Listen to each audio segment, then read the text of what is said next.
ከከተማ በረጅም ርቀት ላይ በሚገኝ አንድ ደሴት ላይ ቼዝ ብቻዋን ራሷን እዛ ታገኛለች። ወደዚህ ቦታ ላይ የመጣችው ከቀናት በፊት ነበረ እና ቼዝ እንዴት እንደመጣች ለምን እንደመጣች ምንም የምታውቀው ነገር የለም። በሁኔታውም ግራ የተጋባች በነበረ ሰዓት እንደሷ ያሉ በርካታ ሰዎችን ታገኛለች። ሰዎቹ የለበሱት አንድ አይነት ልብስ ነው። ከምንም በላይ ቼዝን ያስገረማት ደግሞ ሌሎቹም ሰዎች ልክ እንደሷ ምንም አለማወቃቸው ነው። ሌላው ቢቀር ሰዎቹ ስማቸው ማን እንደሆነ እንኳን አያውቁም። በአሁኑ ሰዓትም ቼዝ እያልኩ የምጠቀምበትን ስም ያወጡት እያንዳንዳቸው በለበሱት ሸሚዝ ላይ ባገኙት ስም መሰረት ነው። ሸሚዛቸው ላይ ባገኙት ስም መሰረት የመጀመሪያዋ ሴት ስም ቼዝ ሲሆን ሌላኛዋ ደግሞ ኬስ የተባለች ሴት አለች። እንዲሁም አንድ ኩፐር የተባለ ጥቁር ወንድና ብሩዲ የተባለ ቀይ ወንድም ይገኛል። ሌላኛው በዚህ ደሴት ላይ ጠፍቶ የተገኘው ሰው ዶኖቫን ይባላል። እንዲሁም አንዲት ጥቁር ሴት ቴይለር የምትባልም ሴት ከመካከላቸው ትገኛለች። እናም ቡድኑ ይሄንን ቦታ ከረገጡ በኋላና ስማቸውን ካገኙ በኋላ ያደረጉት የመጀመሪያ ነገር አሸዋ በመጠቀም እርዱን የሚል ጽሑፍ መጻፍ ነበረ። ምናልባት በአካባቢው ላይ ፕሌን ካለፈ ይሄንን አይቶ ይረዳናል በማለትም እርዱን የሚለውን ጽሑፍ በትልቁ ጽፈውታል። ቀጥሎም ቡድኑ እዚህ ቦታ ላይ እንዴት አድርገው እንደሚኖሩና ወደ መጡበትም ቦታ እንዴት እንደሚመለሱ እየተመካከሩ ነው። በዚህ ጊዜ ቴይለር ከሁሉም ተለይታ ለብቻዋ ተቀምጣ የነበረ ሲሆን ሌሎቹንም ወደሷ በመጥራት ሐሳባቸውን ጭንቃቸውን እንዲረሱ ወደ ውሃ ውስጥ እንዲዋኙ ሐሳብ ታቀርባለች። ሌሎቹም ቢሆን በሐሳቧ ተስማምተው ነበር። ምን ያደርጋል ገና ውሃ ውስጥ ከመግባታቸው ሻርኮች መጥተው ያስጨነቋቸው ሲሆን ሁሉም የቡድን አባላቶችም ወጥተው ዶኖቫን ብቻ እዛው በሻርክ ተበልቷል። ይህ ከተፈጠረ ከደቂቃዎች በኋላ ቼዝ እና ብሮዲ አካባቢውን እየዞሩ አዳዲስ ነገር ፈለጉ ነው። በዚህን ጊዜም የተደበቀ ፏፏቴ ያገኙ ሲሆን ብሮዲም ይሄንን ለማንም አንናገርም ማምለጫ መንገድ ሊሆን ይችላል በማለት ለቼዝ ሚስጥሩ እንድትጠብቅ ይነግራታል። ከዛም ሁለቱም መሳሳም በሚጀምሩ ሰዓት ብሮዲ ስሜቱ ከፍ እያለ ሲመጣ ቼዝ ግን በዚህ ሁኔታ ከዚህ በላይ መቀጠል ስለማይችሉ በመሃል ታቋርጠዋለች። ታዲያ ጅሬው ብሮዲ ደግሞ ይሄንን ለማድረግ ፈቃደኛ አይደለም። አስጀምረሽኝ ወዴትም አትሄጂም በማለት ቼዝም በጉልበት ሊጠቀምባት በሚሞክር ሰዓት ቼዝ ደብቃ ይዘው የነበረውን ቢላ በመጠቀምና በማስፈራራት ራሷን ከብሮዲ ጥቃት ታድጋለች። ትዕይንቱ ሲቀየር ቼዝ ወደ ቡድኑ በመመለስ ቀድሞውኑ ብሮዲ እንዳትናገሪ ብሎ ቃል ያስገባትን በሙሉ ትነግራቸዋለች። ስለ ፏፏቴውም ከነገረቻቸው በኋላ ብሮዲ እዛ ቦታ ላይ ሊደፍራት ሞክሮ ስለነበር እሱንም ቢሆን እዛው በሁሉም ፊት ለፊት ተደበድበዋለች። አሁን ላይ እነዚህ ሰዎች ወደዚህ ቦታ ከመጡ የመጀመሪያ ሌሊታቸውን አሳልፈው በጠዋት ቼዝ ከሁሉም ቀድማ ከእንቅልፏ ተነስታለች። እናም ቼዝ ተነስታ በውሃው ዳርቻ ላይ የተዟዟረች በነበረ ሰዓት በትላንትናው ዕለት በሻርክ ተበልቶ የነበረው ዶኖቫንን እግሩ ተቆርጦ ያገኘችው ሲሆን ሌሎች የቡድን አባላቶችንም በመጥራት ወደ መጠለያ ቦታቸው ወስደውታል። ቀጥሎም ቡድኑ በዚህ ቦታ ላይ ብዙ መቆየት ስለማይችሉ ከዚህ እንዴት እንደሚወጡ እየተመካከሩ ይገኛል። እናም አብዛኛዎቹ በሚነሳው ሐሳብ የሚስማሙ ሲሆን ከዚህ ቀደም ቼዝን ሊደፍራት ሞክሮ የነበረው ብሮዲ ግን ከሁሉም ተቃራኒ ነው። ሙሉ ቡድኑ ተነስተን መውጫ መንገድ እንፈልግ በሚል ሰዓት እሱ ከዚህ መንቀሳቀስ የለብንም ይላል። አባላቶቹ ግን የብሮዲን ደረቅነት ችላ በማለት መውጫ መንገዳቸውን መፈለግ የጀመሩ ሲሆን በዚህም ጊዜ አንድ ባነር ይመለከታሉ።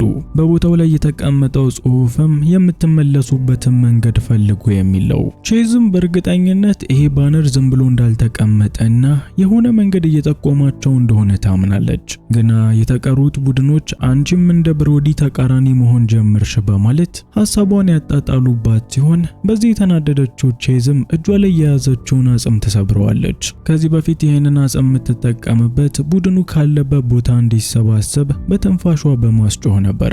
እናም ቼዝ ተናዳ ይሄንን አጽም በምትሰብረው ሰዓት ከውስጡ ፕሮፐርቲ ኦፍ አይላንድ የሚል ጽሑፍና የባርኮድ የተቀመጠ ሲሆን ከጽሑፉ በተጨማሪም ብልጭ ድርግም የምትል አንድ ትንሽዬ ሪሞትም ወድቃለች።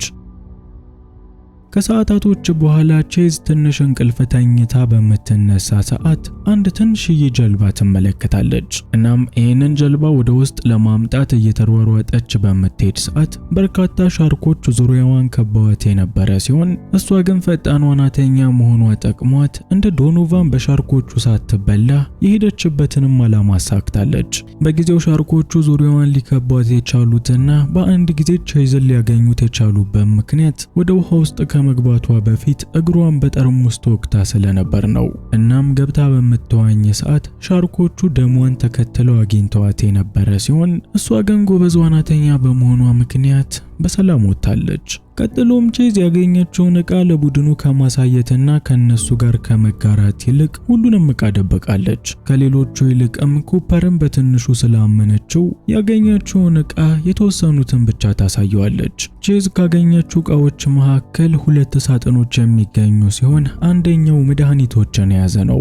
ሌላኛው ግን ተቆልፎ የሚገኝ ሲሆን የሚከፈትበትንም ሪሞት ካላገኘችው በምንም ተአምር ውስጡ ያለው ማግኘት አትችልም። እናም ለኩፐር ያሳየችውም የነገረችውም መድኃኒቱን ስለያዘው ሳጥን ብቻ ነው። ስለተቀረው ነገር አብዛኛዎቹን በሚስጥር ይዛቸዋለች።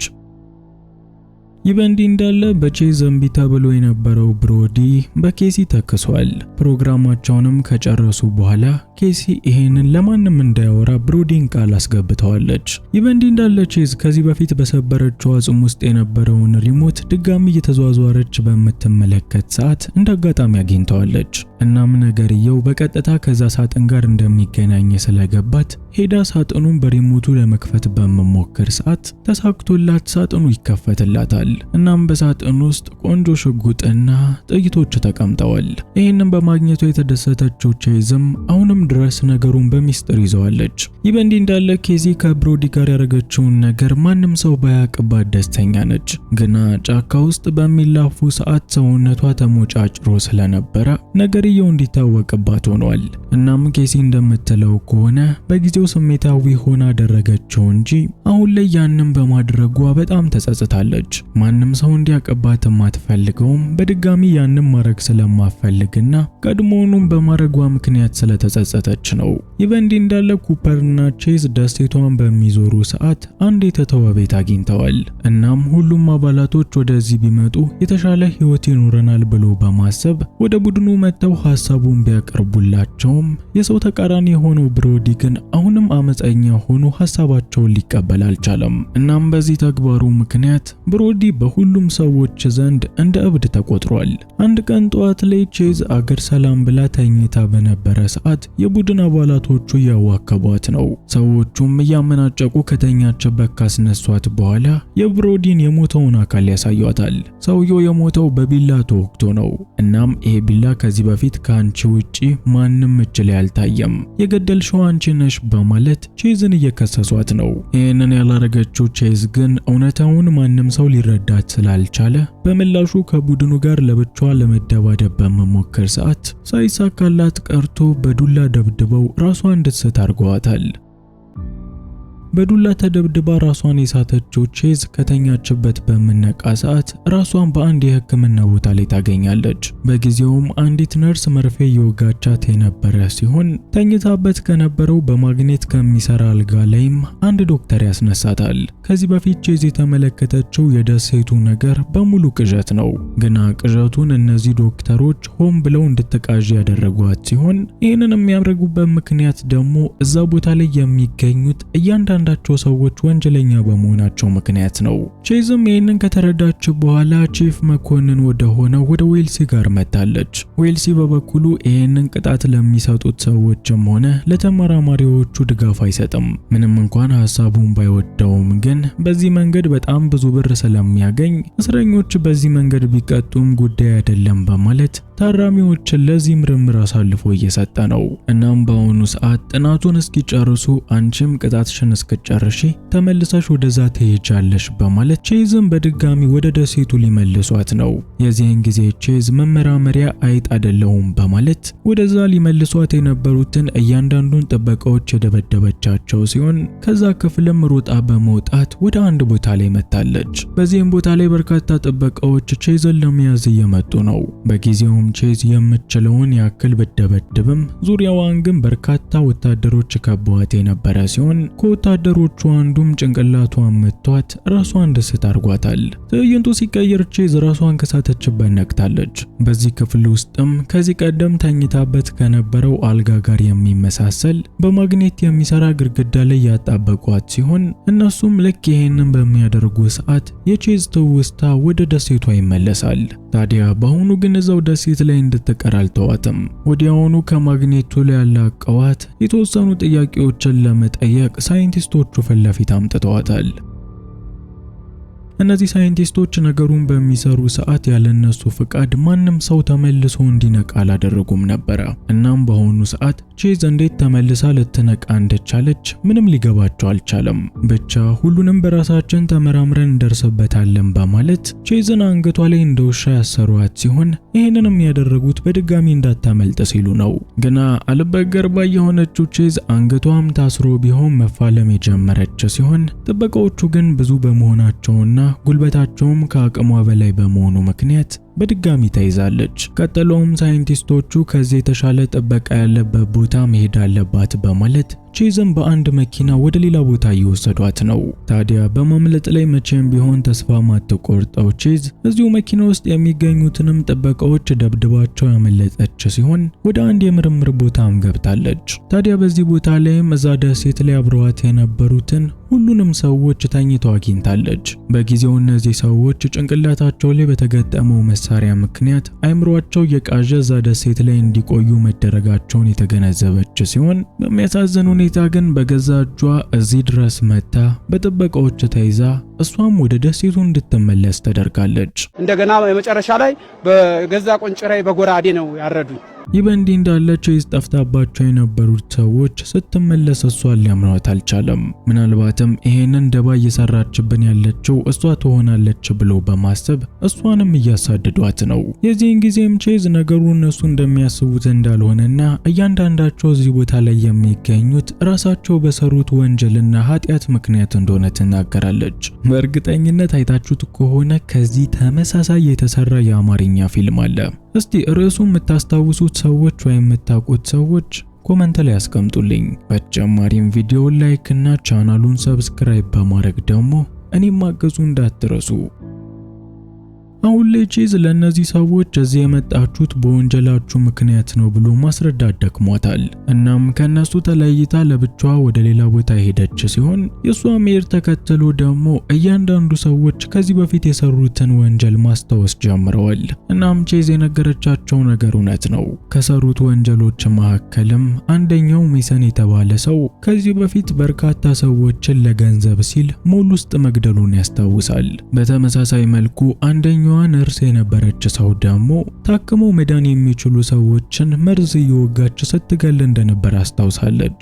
በሌላ በኩል ቼዝ እምቢ በምትል ሰዓት ከብሮዲ ጋር የተኛችው ኬሲም እንዲሁ ከዚህ በፊት የሰራችውን ወንጀል እያስታወሰች ነው። ሪክ የሚባል ባለቤትና 2 ልጆች ነበሯት። ሪክ በየጊዜው እሷን ይደበድባት የነበረ ሲሆን ምንም ገንዘብም እየሰራ ቤተሰቡን አይደግፍም ነበረ። በዚህም ምክንያት ኬሲ ከሌላ ወንድ ጋር መማገጥ የጀመረች ሲሆን ጊዜ በገፋ ቁጥርም ከሱ ጋር የመኖር ነገሩ አብቅቶለታል ብሎ በማሰብ የፍቺ ጥያቄ ታቀርብለታለች። በጊዜውም ይሄንን አናዳጅ ዜና የሰማው ሪክ በውሃ ደፍቆ ካሰቃያት በኋላ እሱንም ሆነ ልጆቹን ለማየት እንዳመጣ በመንገር ኬሲን ቤቱን ለቃ እንድትወጣ ይነግራታል። ግና ኬሲ ልጆችሽን አታይም በመባሏ ምክንያት ልጆቿን መኪና ውስጥ በመክተት ውሃ ውስጥ ሰምጠው እንዲሞቱ አድርጋለች። እናም በአሁኑ ሰዓት እዚህ ደሴት ላይ የምትገኝበት ምክንያት ይሄው ነው። በሌላ በኩል በሻርክ ተነክሶ የነበረው ዶኖቫን ደግሞ ወደዚህ የመጣበት ምክንያት በስራው ቦታ ላይ በወደዳት በአንዲት ሴት ምክንያት ነው። ይህችንም ሴት መታጠቢያ ክፍል በየቦታው እየተከታተለ አብረው እንዲሆኑ በሚጠይቃት ሰዓት አንድም ቀን ፈቃደኛ ልትሆንለት አልቻለችም። እናም ዶኖቫን በንዴት ሴትዮዋን አንቆ የገደላት ሲሆን እዚህ የተገኘበት ወንጀሉም ይሄው ነው። ምንም እንኳን ቼዝ በመነግራቸው ሰዓት ለማመን ከብዷቸው የነበረ ቢሆንም አሁን ላይ ግን እያንዳንዳቸው የሚገኙት በወንጀላቸው ምክንያት እንደሆነ ገብቷቸዋል።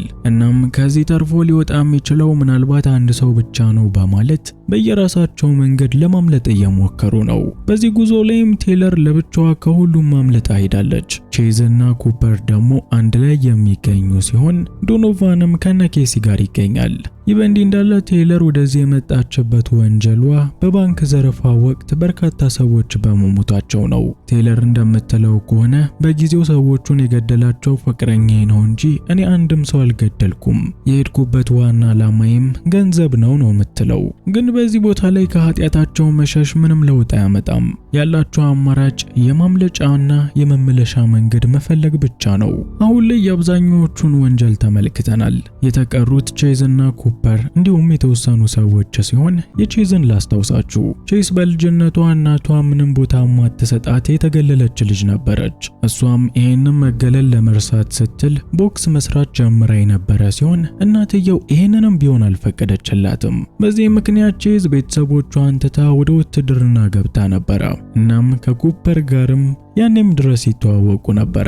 ምንም እንኳን እርግጠኛ ባትሆንም ቼዝ ካለፈ ህይወቷ በመነሳት ምናልባት እዚህ የምትገኘው እናቷን ገላ ሊሆን እንደሚችል ታምናለች። ኩፐር ደግሞ ይሄ አይምሮዋ ቅዠት እንደሆነ በመናገር ቼዝን ለማረጋጋትና እናቷን እንዳልገደለች ለማሳመን እየሞከረ ነው። በሌላ በኩል ደሴቱ ላይ የሚገኙት ቡድኖች ከያሉበት የተገናኙ ሲሆን የሚተርፈውም የተወሰነ ሰው እንደሆነ ገብቷቸው የምተርፈው እኔ ነኝ ለማለት እርስ በእርስ መገዳደል ጀምረዋል።